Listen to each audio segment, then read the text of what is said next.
மத்தேயு நற்செய்தி நூல் 11ஆம் அதிகாரத்தின் 3ஆம் வசனத்தை வாசியுங்கள். வருகிறவர் நீர்தானா அல்லது வேறொருவர் வர காத்திருக்க வேண்டுமா என்று அவரிடத்தில் கேட்கும்படி அனுப்பினான். யார் அனுப்பினாங்க தெரியுமா? யோவான் ஸ்நாபன் அனுப்பினார். அவருக்கு நல்லா தெரியும் இவர் தான் வர்றவர்னு. எப்படி தெரியும்னா, பிதாவாகிய தேவன் யோவான் ஸ்நாபனுக்கு சொல்லியிருந்தார், எப்பா மேசியா வராரு, மேசியாவுக்கு நீ தான் வழியை ஆயத்தம் பண்ண போகிற. யார் அந்த மேசியான்னு அறியணுமானா நீ ஞானஸ்நானம் கொடுப்ப பாரு. அப்படி ஞானஸ்நானம் கொடுக்கும்போது, யோர்தானிலே ஞானஸ்நானம் கொடுக்கும்போது யாருடைய மேலே பரிசுத்தாவியானவர் புறாவை போல வந்து இறங்குவதை நீ காண்பாயோ அவர்தான் மேசியா. அதை யோவான் ஒரு நாள் பார்த்துட்டார். எல்லாரும் ஞானஸ்நானத்துக்கு வரிசையாக நிற்கும்போது இயேசு கிறிஸ்துவும் வந்து வரிசையில் நின்றார். உடனே யோவான் கேட்டார், ஐயோ, நீர் பரிசுத்தம் உள்ள மனுஷன், தெய்வம்னு தெரியாது, நான் உமக்கிட்ட ஞானஸ்நானம் வாங்கணும், நீர் என்னிடத்தில் வரலாமா அப்படின்னு கேட்டார். உடனே ஆண்டவர் என்ன சொன்னார்? நீ இப்பொழுது இடம் கொடு, இப்படி எல்லா நீதியையும் நிறைவேற்றுவது தேவனுக்கு ஏற்றதாக இருக்கிறது என்று சொல்லிவிட்டு ஞான ஸ்நானம் எடுக்கும்போது பரிசுத்த ஆவியானவர் வானத்திலிருந்து இறங்கி வந்தார். இவர் என்னுடைய நேசகுமாரன், இவரில் பிரியமாக இருக்கிறேன் என்று ஒரு வாசக வானத்திலிருந்து கேட்டது. அவர் புறாவை போல இறங்கி வந்து இயேசு கிறிஸ்துவின் மேல் தங்கினார். அப்போ தான் யோவான் ஸ்நாபனுக்கு தெரியும் இவர்தான் மேசியா. பின்ன ஏன் இந்த கேள்வியை கேட்டார்? சீஷர்களை அனுப்பி கேள்வி கேட்குறாரு. ஏன்னா இப்போ அவர் ஜெயிலில் இருக்கிறார். ராஜா பிடிச்சி ஜெயிலில் போட்டிருக்கிறார். ராஜாவுடைய தவறை இவர் கடுமையாக கண்டித்தபடினால் இவருக்கு சிறைவாசம் கிடைத்தது. அவர் மனசுக்குள்ள ஒரு சின்ன சந்தேகம் வந்திருக்கலாம், இந்த மேசியாவை பற்றி தானே நான் பேசினேன், என்னை பிடிச்சி சிறையில் போட்டிருக்கிறாங்களே, இந்த மேசியா எனக்காக இதையும் செய்யவில்லையே. இப்படி ஒரு சந்தேகம் வருமா வராதா? வந்தது. உடனே கூப்பிட்டு அனுப்புகிறார், நீங்கள் தான் மேசியாவா? இல்லைன்னா இன்னொருத்தர் வர காத்திருக்க வேண்டுமா? அப்பொழுது ஆண்டவர் என்ன பதில் சொல்லி அனுப்பினார் தெரியுமா? யோவானுடைய சீடர்களுக்கு, நீங்கள் கண்டதையும் கேட்டதையும் போய் யோவானிடத்திலே சொல்லுங்கள். குருடர்கள் பார்வை அடைகிறார்கள், ஊனர்கள் நடக்கிறார்கள், பிறவிக்குருடர்கள் பிறவியிலே கண்டறியாதவர்கள் பார்வை பெறுகிறார்கள், ஊனமுற்ற மனிதர்கள் எழும்பி நடக்கிறார்கள், குஷ்டரோகிகளுக்கு சுகம் கிடைக்கிறது. இன்னொரு முக்கியமான விஷயம் ஆண்டவர் சொன்னார், தரித்திரருக்கு சுவிசேஷம் பிரசங்கிக்கப்படுகிறது. இயேசு கிறிஸ்து எங்கே இருப்பார் தெரியுமா? தரித்திரருக்கு சுவிசேஷம் பிரசங்கிக்கப்படுகிற இடத்துல இருப்பார். எந்த ஊழியம் சரியான ஊழியம் தெரியுமா? ஏழைகளை கவனிக்கிற ஊழியம் சரியான ஊழியம். அப்படி சொல்லிவிட்டு ஆண்டவர் இன்னொரு வார்த்தையை சொன்னார். 6ஆம் வசனம், என்னிடத்தில் இடறல் அடையாமல் இருக்கிறவன் எவனோ அவன் பாக்கியவான். இவர் இயேசு கிறிஸ்து தானா? இவர் தெய்வம் தானா? இல்லை இவர் தெய்வம் இல்லையா? மனுஷனை போல நடமாடுறாரே. இவர் ஏழையின் வீட்டிலே வந்தல்லவா பிறந்திருக்கிறார், இவர் வேலை செய்தல்லவா வாழ்ந்திருக்கிறார், இவர் ரொம்ப சர்வசாதாரணமாக இருக்கிறாரு, எல்லார் கூட பழகுகிறாரே, இவர் ரொம்ப பெரிய பந்தா எல்லாம் பண்ணலையே, உண்மையிலே இவர் ஆண்டவர் தானா அப்படின்னு ஒரு சந்தேகம் எல்லாருக்கும் வந்தது. தெய்வம்னா எப்படியோ இருக்கணும்னு நினச்சாங்க. அதனால தான் சாஸ்திரிகள் இயேசு கிறிஸ்துவ பிறப்பை தேடி போன போது நட்சத்திரத்தை தவற விட்டு எங்கே போனார்கள்? அரண்மனைக்கு போனார்கள். ஏன்னா கடவுள் தேவகுமாரன் பிறப்பதுன்னா அங்கே தானே பிறக்கணும், அரண்மனையில். தப்பு பண்ணிட்டாங்க. ஆனால் பிறகுதான் நட்சத்திரத்தை பார்த்து அவர்கள் சென்றபோது அவர்கள் ஆண்டவரை கண்டுபிடித்தார்கள். அவர் எங்கே பிறந்திருந்தார்? அவங்க போகும்போது ஒரு வீட்டில் கண்டுபிடிச்சாங்க. ஆனால் பல காலம் தாண்டி விட்டது. அவர் எங்கே பிறந்தார்? முன்னணியிலே பிறந்தார். இதுவரை உலக வரலாற்றில் இப்படி ஒரு இடத்திலே ஒரு குழந்தை பிறந்ததில்லை. அப்படி ஒரு மோசமான இடத்திலே அவர் பிறந்தார். கடவுள் நினச்சிருந்தா தன்னுடைய குமாரனை பிறக்க வைப்பதற்கு ஒரு அரண்மனையோ ஒரு வசதியான இடமோ கொடுத்துருக்க முடியாதா? முடியும். கடவுள்னா இயேசு கிறிஸ்து தான் கடவுள். அவர் பரலோகத்தில் இருக்கும்போதே இவற்றை பற்றி, தன்னுடைய பிறப்பை பற்றி அவரே பிளான் பண்ணார்னு வைங்க. அவர்கிட்ட இடரல் அடையாமல் இருக்கிறவன் பாக்கியவான். இடரல் அடையாமல் இருக்கிறவன்னா அதுக்கு என்ன அர்த்தம்? இயேசு கிறிஸ்துவை எந்த தயக்கமும் இல்லாமல், சந்தேகத்துக்கு இடம் இல்லாமல் ஏற்றுக்கொள்ளுகிறவன் பாக்கியவான். நீங்களும் நானும் பாக்கியவான்கள் வரிசையில் சேரணும்னா இயேசு கிறிஸ்துவை எந்த சந்தேகத்துக்கும் இடமில்லாமல் தெய்வமாக ஏற்றுக்கொள்ள வேண்டும். அவரை தெய்வமாக ஏற்றுக்கொள்வது வேற, அவரை ஒரு பிரசங்கியாராக ஏற்றுக்கொள்வது வேற. பிரசங்கியார்னா எல்லாரும் தான் பிரசங்கம் பண்ணுவாங்க. அதில் கேட்க விருப்பம் இருந்தால் கேட்கலாம், விருப்பம் இல்லைன்னா விட்டுட்டு போகலாம். ஆனால் கடவுள்னா அவர் சொல்கிறத கேட்டுத்தான் ஆகணும் இல்லையா? அவர் தெய்வம். தெய்வத்தின் வார்த்தைக்கு 100க்கு 100 அப்படியே கீழ்ப்படிந்துதான் ஆக வேண்டும். இயேசு கிறிஸ்து கடவுள். அவரை பற்றி நித்திய பிதான்னு பைபிளில் சொல்லியிருக்கு. எங்கே சொல்லியிருக்கு? நம்ம கிறிஸ்மஸ் காலங்களில் அடிக்கடி பழைய ஏற்பாட்டிலேருந்து ஒரு வசனம் சொல்லுவோம். அவருடைய நாமம் ஏசாயா, அவருடைய நாமம் அதிசயமானவர், ஆலோசனை கர்த்தா, வல்லமையுள்ள தேவன், நித்திய பிதா. நித்திய பிதா, நித்திய பிதா. அந்த பெயர் யாருக்குரிய பெயர்? பிதாவாகிய தேவனுக்குரிய பெயர். அந்த பெயருக்குரியவர் தான் இயேசு கிறிஸ்து. அவர் உலகத்தில் சர்வசாதாரணமாக வாழ்ந்தார், வரலாற்றிலே வந்தார். ஆனால் அவர் கடவுள் என்பதை மறந்துவிடக்கூடாது. கடவுள்னா என்ன? சர்வ அதிகாரம் படைத்த தெய்வம். சகல அதிகாரமும் அவருக்குள்ளே உண்டு. யோவான் 1:1 ஆதியிலே வார்த்தை இருந்தது, அந்த வார்த்தை தேவனிடத்தில் இருந்தது, அந்த வார்த்தை தேவனாய் இருந்தது. ஆதியிலே வார்த்தை இருந்தது, அந்த வார்த்தை தேவனிடத்தில் இருந்தது, அந்த வார்த்தை தேவனாய் இருந்தது. 14 அந்த வார்த்தை மாம்சமாகி கிருபையினாலும் சத்தியத்தினாலும் நிறைந்தவராய் நமக்குள்ளே வாசம் பண்ணினார். அவருடைய மகிமையை கண்டோம். அது பிதாவுக்கு ஒரே பேரானவருடைய மகிமைக்கு ஏற்ற மகிமையாகவே இருந்தது. இயேசு கிறிஸ்து யார்? தேவன். ஆதியிலே வார்த்தை இருந்தது, அந்த வார்த்தை தேவனிடத்தில் இருந்தது, அந்த வார்த்தை தேவனாய் இருந்தது, அந்த வார்த்தை மாம்சமானார். பைபிளில் இன்னொரு இடத்துல அது எழுதியிருக்கிறது பாருங்க. எபிரேயர் 1 எபிரேயருக்கு நிருபம் 1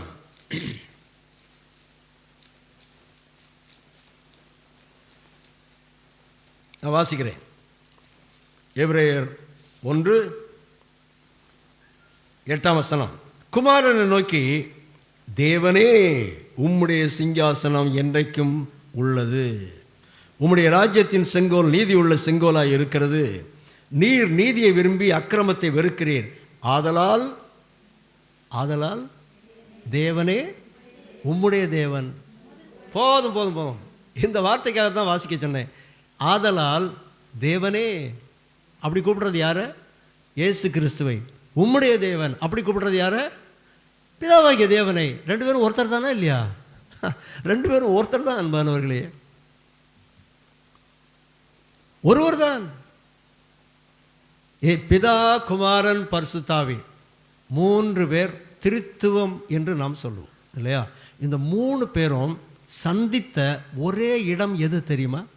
இயேசு கிறிஸ்து ஞானஸ்நானம் பெற்று கரையேறும்போது பிதாவாகிய தேவன் வானத்திலிருந்து ஒரு சத்தம் கொடுத்தாரு. என்ன?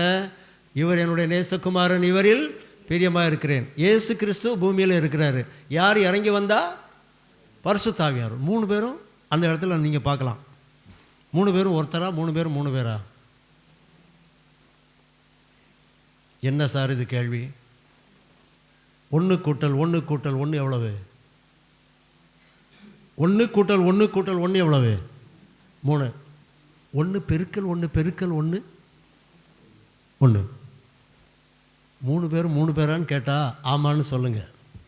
3 பேரும் ஒருத்தர் தானான்னு கேட்டால் ஆமான்னு சொல்லுங்கள். அது எப்படி சார்? ஜான் டேனியல்னு ஒருத்தர் ஒரே நேரம் ஆலம்பலாவேடியிலையும் தேவசாயபுரத்துலேயும் கொத்தியோட்டிலையும் இருக்க முடியுமா?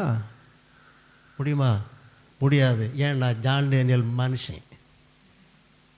கடவுளால் இருக்க முடியுமா? முடியும். ஏனென்றால் அவர் கடவுள். நம்மளை மாதிரி ஆண்டவரை நினைக்கிறதுனால தான் மனுஷன் இந்த கேள்வி எப்போவுமே கேட்குறான். சார், எப்படி 3 பேராக இருந்தால் ஒரே நேரத்தில் ஒரு இடத்துல இருக்க முடியும், இல்லை 3 இடத்துல இருக்க முடியும், அவர் இவரா இவர் அவரா? இந்த மூளை அறிவினால் இதெல்லாம் புரிஞ்சுக்கிட முடியாது. அதனால் என்னுடைய அறிவின் ஆற்றல் இவ்வளவுதான் என்று சொல்லி விட்டுவிட வேண்டும். இயேசு கிறிஸ்துவிடத்தில் இடறல் அடையக்கூடாது. இடறல் அடையக்கூடாது. ஏதாவது சந்தேகம் வந்தானாக்கா, இது என் மண்டைக்குள்ள ஏறலை, அவ்வளோதான் சொல்லி விட்டுறணும். புரியுதா? எல்லாத்தையும் புரியும்படி உங்களுக்கும் எனக்கும் ஆண்டவர் மூளையை தரதா இருந்தால் அது ஒரு நாள் நடக்காது. மனுஷனுக்கும் ஒரு நாய்க்கும் அறிவில் எவ்வளோ வித்தியாசம்? 1. மிருகங்களுக்கு அறிவு எவ்வளவு? 5. மனுஷனுக்கு அறிவு எவ்வளவு? 6. 6லேருந்து 5 கழிச்சா 1. ஒரு அறிவு வித்தியாசத்தில் இந்த நாய்க்கும் மனுஷனுக்கும் எவ்வளோ வித்தியாசம் இருக்குது பாருங்கள். நம்ம கூட தான் இந்த நாய் பழகுது. என்னைக்காவது இந்த நாய் நானும் கோயிலுக்கு வரேன், எனக்கும் ஒரு சட்டையும் ஒரு நிக்கரும் வாங்கித்தான்னு கேட்டுதா? கேட்கலையா? கேட்காது. ஏன் கேட்காது? நம்மளோட ஒரு அறிவு குறைவு. மனுஷனுக்கு கடவுளுக்கு எவ்வளோ அறிவு வித்தியாசம் இருக்கும்? எவ்வளவு? கோடி, லட்சம் கோடி இருக்கலாம் இல்லை? அப்போ அவருடைய விஷயத்தெல்லாம் அறிகிறதுக்கு நமக்கு முடியுமா? நம்முடைய விஷயத்தை அறிகிறதுக்கு நாய்க்கு முடியலைன்னா கடவுளுடைய விஷயத்தை அறிகிறதுக்கு இந்த நாய்க்கு முடியுமா? முடியாது. ஆகவே நம்முடைய அறிவு இவ்வளவுதான் என்கிறதை புரிந்து கொண்டோம் என்றால் அந்த தெய்வம் எவ்வளவு பெரியவர் என்பதை நாம் புரிந்து கொள்ள முடியும். அன்பானவர்களே, அல்லேலூயா. யார் இயேசு கிறிஸ்து? அவர்தான் பிதாவாகிய தேவன். யார் இயேசு கிறிஸ்து? சர்வ வல்லமை உள்ள கடவுள். அவர் உயிரோடு எழுந்து பரலோகத்துக்கு போகும்போது மத்தேயு 28ஆம் அதிகாரத்தில் என்ன சொன்னார்? வானத்திலும் பூமியிலும் சகல அதிகாரமும் எனக்கு கொடுக்கப்பட்டிருக்கிறது. பூமியை பற்றி நமக்கு கொஞ்சம் கொஞ்சம் தெரியும். வானத்தை பற்றி ஏதாவது தெரியுமா? தெரியாதுல்ல? தெரியாது. தெரியணும்னா ஒரு வழி பண்ணுங்க. பாஸ்டர்கிட்ட சொல்லி ஒரு நாள் ட்ரிவாண்ட்ரத்துக்கு ஒரு எக்ஸ்கர்ஷன் போங்க. அங்கே பிளானிட்டோரியம்னு ஒன்று இருக்குது. அதுக்கு உள்ளே போய் உட்காந்துட்டா அண்ட வெளியை பற்றி ஒரு சின்ன ஒரு டிஸ்கிரிப்ஷன் கண்ணுக்கு முன்னே திரை மாதிரி ஓடும். சூரியன், நட்சத்திரங்கள், செவ்வாய், வெள்ளி, புதன், இதை பற்றியெல்லாம் அங்கே ஓடும். அதை கொஞ்ச நேரம் பார்த்துட்டு இருந்தீங்கன்னு வைங்க, ஓ, எங்கள் ஆண்டவர் எவ்வளவு பெரியவர், இதையெல்லாம் படைத்த தெய்வம் என்பதை நாம் புரிந்து கொள்ள முடியும். சகல அதிகாரம் உள்ள தெய்வம். இன்னொரு அதிகாரத்தை மாத்திரம் நான் உங்களுக்கு சொல்லி நிறைவு செய்கின்றேன். அவருடைய அதிகாரத்தின் இறுதி நிலை என்ன? யோவான் நற்செய்தி நூல் 5ஆம் அதிகாரம் 27ஆம் வசனத்தை வாசியுங்கள். யோவான் நற்செய்தி நூல் 5ஆம் அதிகாரம் 27ஆம் வசனம். இயேசு கிறிஸ்து மனுஷகுமாரனாய் இருக்கிறபடியினால் நியாய தீர்ப்பு செய்யும்படிக்கு அதிகாரத்தை அவருக்கு கொடுத்திருக்கிறார். யார் யாருக்கு கொடுத்தா? பிதாவாகிய தேவன் இயேசு கிறிஸ்து கொடுத்திருக்கிறார். இந்த உலகத்தை நியாயம் தீர்ப்பதற்காக வரப்போகிறவர் இயேசு கிறிஸ்து. இயேசு கிறிஸ்து முதல்ல ஒரு தடவை வந்தார் இந்த உலகத்தை ரட்சிப்பதற்காக. 2வது ஒரு தடவை வரப்போறார். அந்த வருகைக்கு என்ன பேர்? இயேசு கிறிஸ்துவின் 2ஆம் வருகை. வருவாரா மாட்டாரா? ஒரு சுரத்து இல்லாமல் சொல்கிறீங்களே, வருவாரா மாட்டாரா? வருவார் மட்டும் இல்லை, வந்து தான் ஆகணும். வந்து தான் ஆகணும் சார். ஏன் வந்து தான் ஆகணும்? பிரசங்கியில் ஒரு அழகான வசனம் உண்டு. ஒரு தேசத்தில் நீதியும் நியாயமும் புரட்டப்படுவதையும் ஏழைகள் ஒடுக்கப்படுவதையும் பார்த்தாயானால் ஆச்சரியப்படாதே. உயர்ந்தவன் மேல் உயர்ந்தவன் காவலாளியாக இருக்கிறான். உலகத்தில் நியாயம் நடக்குதான்னு நீங்கள் கேட்டிங்கன்னா நியாயம் நடக்குதுன்னு சொல்லுவீங்களா, நடக்கலம்பீங்களா? ஐயா, வசதி உள்ளவனுக்கு நியாயம் ஒரு விதமாக போகும், கோர்ட்டு கண்டுக்கிடாது. வசதி இல்லாதவனுக்கு நியாயம் தரையிலே போட்டு மிதிக்கப்படும். பத்திரிகையெல்லாம் வாசிங்க, அப்போ தெரியும். காரணம் என்ன தெரியுமா? உயர்ந்தவன் மேல் உயர்ந்தவன் காவலாளியாக இருக்கிறான். தப்பு பண்ணுறவன் உயர்ந்தவனா, அவனுக்கு மேலே உயர்ந்த ஒருத்தன் இருப்பான், அவனை தப்பாக வைக்கிறதுக்கு. ஆனால் ஏழைகளுக்காக பேசுவதற்கு ஆட்கள் இல்லை. ஆனால் பைபிள் வசனம் அதோட முடியலை. அவர்களிலும் உயர்ந்தவர் ஒருவர் உண்டு. அவங்களையும் உயர்ந்தவர் ஒருத்தர் உண்டு. என்னைக்கும் நீ நசிக்கிட்டு இருக்கலாம், என்றைக்கும் ஏழைகளை இப்படி ஒடுக்கலாம் என்று எண்ணிக்கொண்டு இருக்காதே. உலகத்தில் நிறைய பேர் இருக்கிறாங்க, வேலையே செய்யாமல் காசு பண்ணுறவன் தெரியுமா உங்களுக்கு? அவன் உங்களை மாதிரி கஷ்டப்பட்டு வேலை செய்ய மாட்டான், ஆனால் பயங்கரமாக பணம் வச்சுருப்பான். குறிப்பாக மக்களுடைய வரிப்பணத்தை கையாளுகின்ற தலைவர்கள், அரசியல் தலைவர்கள் இருக்கிறார்களே, அவன் வேலை செய்கிறதுக்கு மிஞ்சி அவனுக்கு காசு வரும். ஏன்? திருடுறது தான், வேற என்ன? இதெல்லாம் ஆண்டவர் பார்த்துட்டு இருப்பாரா? இதுக்கு நியாயம் செய்ய ஆண்டவர் வரணுமா வேண்டாமா? வரணும் இல்லை? ஏராளமான ஊழியக்காரர்கள் இப்போ கூட நம்ம வட இந்தியாவில் பார்த்தோம், ஒரு தேவனுடைய ஊழியக்காரனை வாயில் சாணியை வச்சு மிதித்ததை பார்த்தோம் இல்லையா? அதாவது பரவாயில்லை, 1999 வருஷம் ஸ்டெயின்ஸ் என்கிற பாதிரியாரையும் அவருடைய 2 சின்ன பிள்ளைகளையும் நெருப்பில் எரித்து கொண்டு போட்டாங்க. அந்த ஆத்துமாக்கள்லாம் பலிபீடத்துக்கு பின்னால் கிடந்து கதறுதுன்னு வெளிப்படுத்தல் எழுதியிருக்குது. எப்பொழுது நியாயம் செய்வீர்? 1-2 இல்லை, ஏராளமான மக்கள் தங்கள் ஜீவனை கொடுத்திருக்கிறார்கள், இரத்த சாட்சிகளாக மரித்திருக்கிறார்கள். எல்லாம் கிடந்து கதறுது, எப்போ நியாயம் செய்வீர்? இது நியாயம் பண்ணுறதுக்கு ஆண்டவர் வரணுமா வேண்டாமா? வந்து தான் ஆகணும் சார். இயேசு கிறிஸ்து வருவார் என்று மாத்திரம் அல்ல, அவர் வராமல் நியாயம் நடக்காது. எந்த உலகத்தில் எந்த நாடாக இருந்தாலும் சரிதான். ஆகவே அந்த அதிகாரத்தை பிதாவாகிய தேவன் ஆண்டவராகிய இயேசு கிறிஸ்துவுக்கு கொடுத்திருக்கிறார். அவர் உறுதியாக வருவார். அவர் வந்தால் தான் உலகத்தில் நியாயம் நடக்கும். இந்த உண்மையை நீங்களும் நானும் புரிந்து கொண்டால் நம்ம ஒருத்தருக்கு ஒருத்தர் பழி வாங்குவதற்கோ தண்டிப்பதற்கோ போக மாட்டோம் இல்லையா? எல்லாம் ஒருத்தர் பார்த்துட்டு இருக்கிறாரு. பழைய காலத்தில் அடிக்கடி சொல்லுவாங்க, நீ என்ன வேணா செய், எல்லாம் ஒருத்தர் பார்த்துட்ருக்கிறாரு. இப்போ அந்த வார்த்தையை நான் அதிகமாக கேட்டதில்லை. இப்போ மனுஷன் என்ன நினைக்கிறான் தெரியுமா? நானே அதை பார்த்துக்கிறேன்னு நினைக்கிறான். நீ பார்க்காத, விட்டுரு, நீதி செய்கிற தேவனிடத்தில் விட்டுவிடு. ஆகவே அன்பானவர்களே, இயேசு கிறிஸ்துவிடத்தில் இடரல் அடையாமல் இருக்கிறவன் பாக்கியவான். இவர் ஆண்டவர் தானா? இவர் மறுபடியும் வருவாரா? இந்த கேள்விக்கெல்லாம் இடமே கிடையாது. இந்த சந்தேகத்துக்கெல்லாம் இடமே கிடையாது. அவர் தெய்வம், அவர் மீண்டும் வருவார். 2 இடத்தை ஆண்டவர் ஆயத்தம் பண்ணியிருக்கிறார். பிசாசுக்காகவும் அவனுடைய தூதர்களுக்காகவும் ஒரு நரகத்தை ஆண்டவர் ஏற்பாடு செய்திருக்கிறார். யாரெல்லாம் நான் பிசாசுக்கு பின்னால் போகிறேன்னு சொல்கிறாங்களோ அவங்கெல்லாம் அவங்களோடயே சேர்ந்து எங்கே போயிடுவாங்க? யாரும் ஆண்டவர் பிடிச்சி தூக்கி உன்னை கஷ்டப்படுத்திய நரகத்துக்கு தள்ள மாட்டார். நம்மவே ஆட்டோமேட்டிக்காக போயிடுவோம். இந்த உலகத்தில் வாழுகிற வாழ்க்கை எது மாதிரி இருக்குதோ அது மாதிரி நம்மவே போயிடுவோம். இன்னொரு கூட்டம் இருக்கிறது, பரலோகத்துக்கு போகிற கூட்டம், ஜீவனுக்கு போகிற வாசல். அது வழி கொஞ்சம் இடுக்கமாக தான் இருக்கும். யாராவது திட்டினாங்களா கேட்டுக்க, இது கஷ்டமா இல்லையா? கஷ்டம் தானே.